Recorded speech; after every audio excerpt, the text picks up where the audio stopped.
مستحيل تكون بتذاكر. والله العظيم الاذان اذن اهو، نطق الحق. السلام عليكم ورحمه الله. ان شاء الله ده الفيديو الثالث من سلسله انجز. هكلمكم ان شاء الله النهارده على موضوع التشتت اثناء المذاكره او اثناء الشغل او اثناء اي حاجه.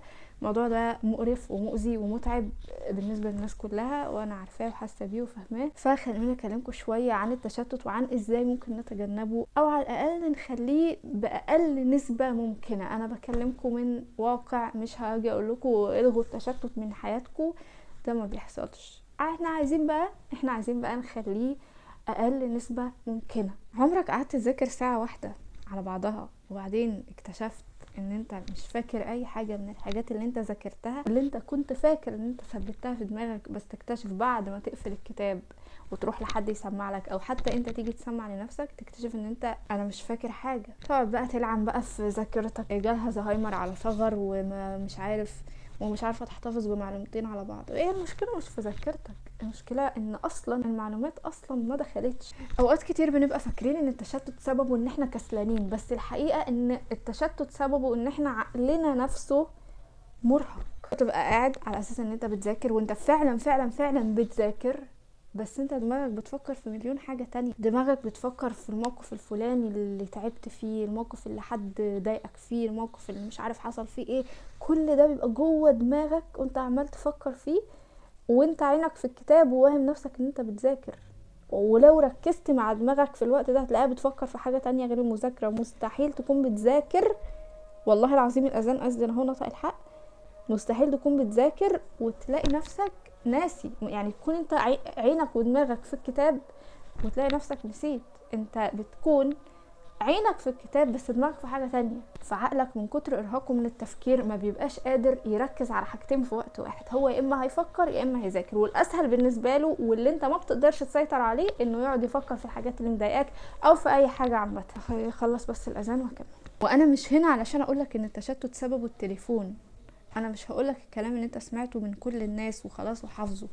التشتت ملوش علاقة باي حاجة حواليك، التشتت موجود هنا وبس. لكن بقى ان انت تسيب المذاكرة وتقعد تلعب في التليفون، دي حاجة احنا كلنا عارفين هي اسمها ايه، وانا مش هقول. التشتت مش قلة ارادة، التشتت هو ان عقلك مش لاقي امان كفاية انه يركز في حاجة.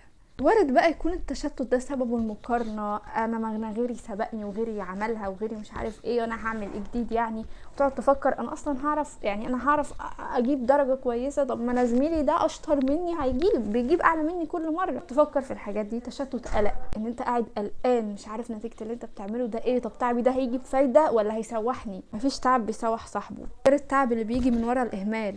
عندك بقى تشتت الكمال، وده ابوهم كلهم، ان انت عاوز اللي انت شايفه قدامك في الكتاب عايز تحطه هنا.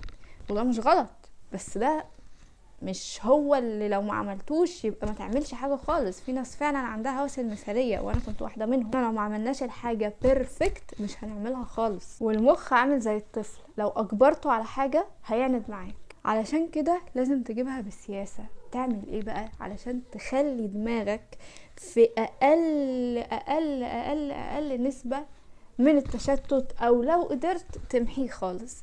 احنا مش هنضغط على نفسنا ونقعد نقول انا هاخد ال6 ساعات دول ورا بعض خبطة واحدة كده مذاكرة. مخك بعد الدقيقة 90 بيبدأ يفصل. مخك لازم لازم لازم تديله فترات راحة. الراحة هنا مش رفاهية، الراحة هنا ضرورة ولازم تعملها. لازم بعد كل 50 دقيقة مذاكرة تاخد 10 دقايق بريك، او ممكن نجيب الساعة نقسمها انه مثلا ساعة الا ربع، 45 دقيقة مذاكرة او شغل وربع ساعة بريك. بس ما تاخدش بقى الموبايل برضو، عشان الموبايل ده هيسحلك. خد بريك صحي وبريك واعي، ان انت مثلا قوم اشرب مية، قوم اشرب حاجة، قوم اعمل قهوة، قوم اعمل شاي، قوم اعمل اي حاجة، قوم اقعد مع حد.